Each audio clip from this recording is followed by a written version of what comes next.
Well, so we're ready to look at what the stories are, as the stories have been featured on the front and back pages of the newspapers. They've been summarized on the news portal emmanuel.atani, and so we look at the newspaper section. We start with the Daily Guide, and has on the front page 3 killed in collapsed building. We're being told that 3 persons, they lost their life after a 4-story building and the construction collapsed on them. Yeah. Well, they decided to put the president residence in the free zones, but really, it's just a cantonment here in Accra. And Natoshi flawed in MPP polls. Really, I witnessed some of it because it was close to my community where it was held, the Tama West constituency. Primaries of the MPP, and Irene Natoshi, who is incumbent, lost her bid to once again represent her party, the MPP, as its parliamentary candidate in the constituency. On the front page of the Business Day newspaper, it says, as this tagline, news that you can trust. Tekpe hailed government smart borrowing, says it will free taxpayer, and as government debt hits 90 billion cedis, that is representing also GDP ratio 67.53%. The Minister of Finance and Economic Planning, Tekpe, is already assuring that government's decision to get on with its fiscal management is smart enough to ensure that its whole concept of smart borrowing is on. And on the international market, this will also yield positive result according to what the story says in the medium to long term. Also featured on the front page and also in the paper, poultry business booms despite bird flu, and despite all the concerns raised the last couple of weeks. We're still being told that chicken consumption is still high, just that you have to cook it well.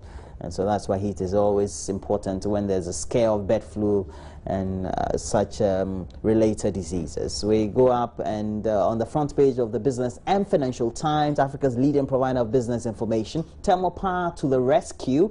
And the country's power products have had to ramp up the thermal power production to bridge the shortfall in hydro power generation, and this is as a result of poor rains being experienced as well as shortage of natural gas, we're told.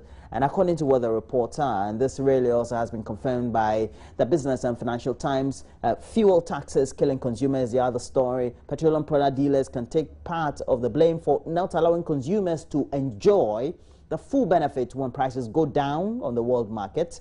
But the real killer, according to this very story compiled by the Business and Financial Times, is,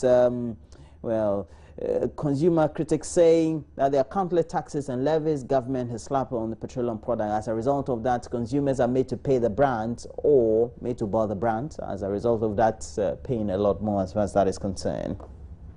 So those relatively are the summarized stories as they've been featured on the front and back pages of the newspapers, as we have it on the news portal emmanuel.atani. This is what you need to do.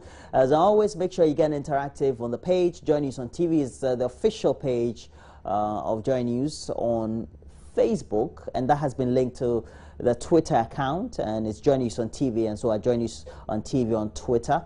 And please make sure you visit YouTube. We have a channel there, My Joy Online, and it's got thousands of amazing videos, because after each show we tend to upload a lot more of the segments for you to view, and then you can make your comments or just get an insight into what really transpired the 3 hours as we've been here, and also the subsequent programming that is featured on this very channel, Joy News. So please, we're taking a break. When we come back, we're going to have a lot more sports. We know that a lot has been going on in the world of sports, and so we'll bring you a lot more details with Kwame Jumo Ajimine. Do stay on. We'll be right back.